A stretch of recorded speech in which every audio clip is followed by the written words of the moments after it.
Hey, what's going on, BCS Army? Justin for Blue Collar Survival, and it's time for another review.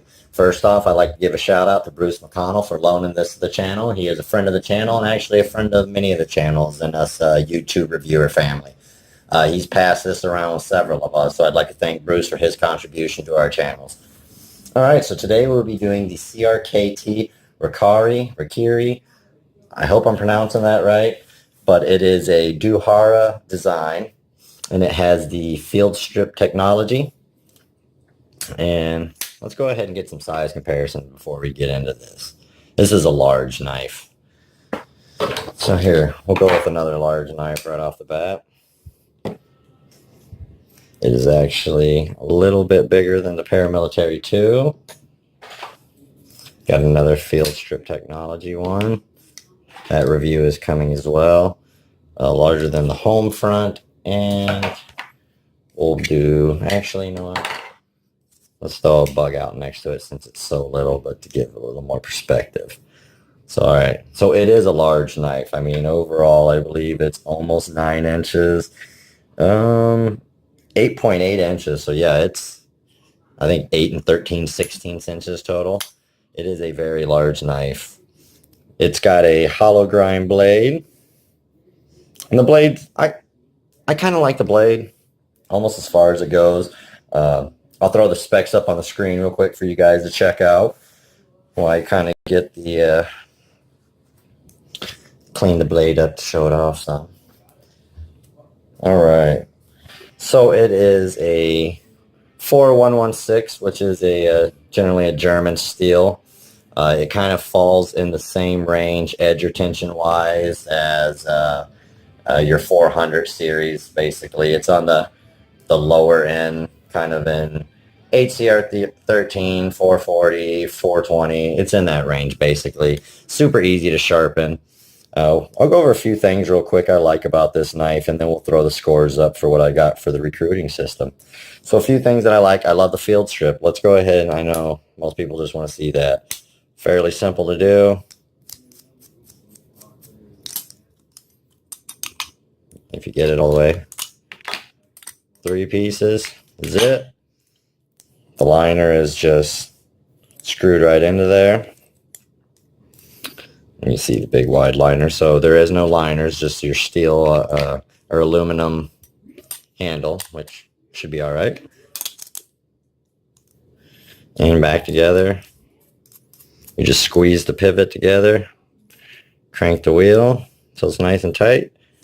Drop this down. If it doesn't lock, you can let the blade loose a little bit. Back into position.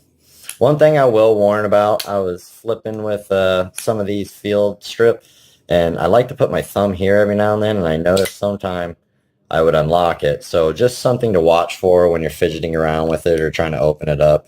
Make sure your finger's not there to release that. The action on it's not the greatest, but yeah.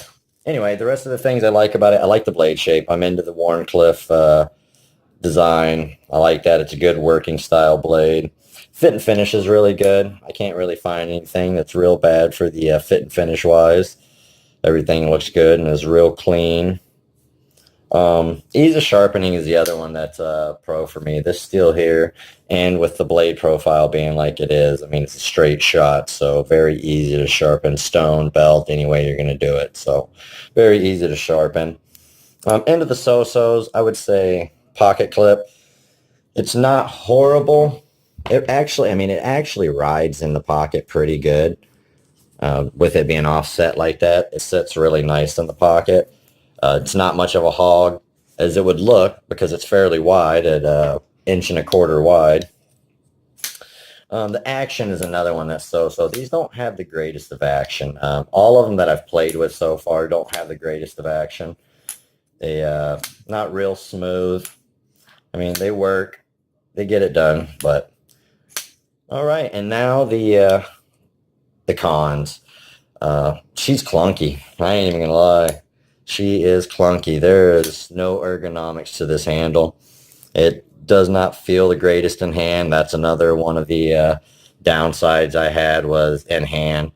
It's just a big clunky feeling knife. You know, It's just got that future. This is a knife that you have for taking pictures, honestly, in my opinion. Another one that really bugs me, could just be me, is when you got the unsharpened heel right there. That just drives me nuts. Just go ahead and go all the way back to the choil. Here, let's look at a couple good examples of doing it. Boom. No unsharpened heel. What else? Yeah, even the Centofonte.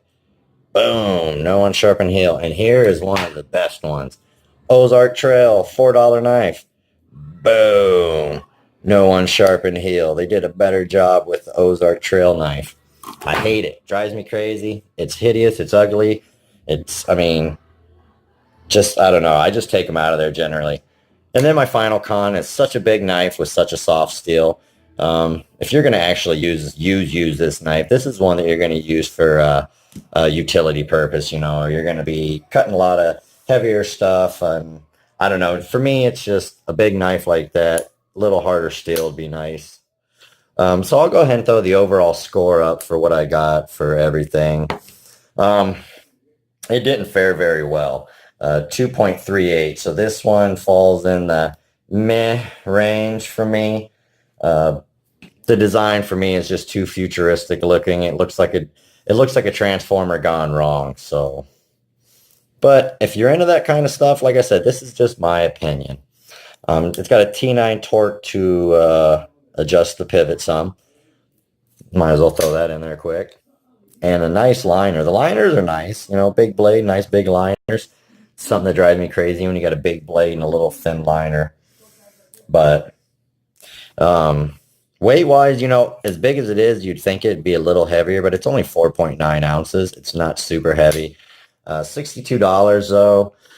You're paying mainly for that field strip technology because the materials, in all honesty, you can find on, $20 knives. I mean, shoot, Cold Steel's got some 4116 knives that you can get down there in the 20 to 30, even $40 range that are way more, way more workable than this knife is here.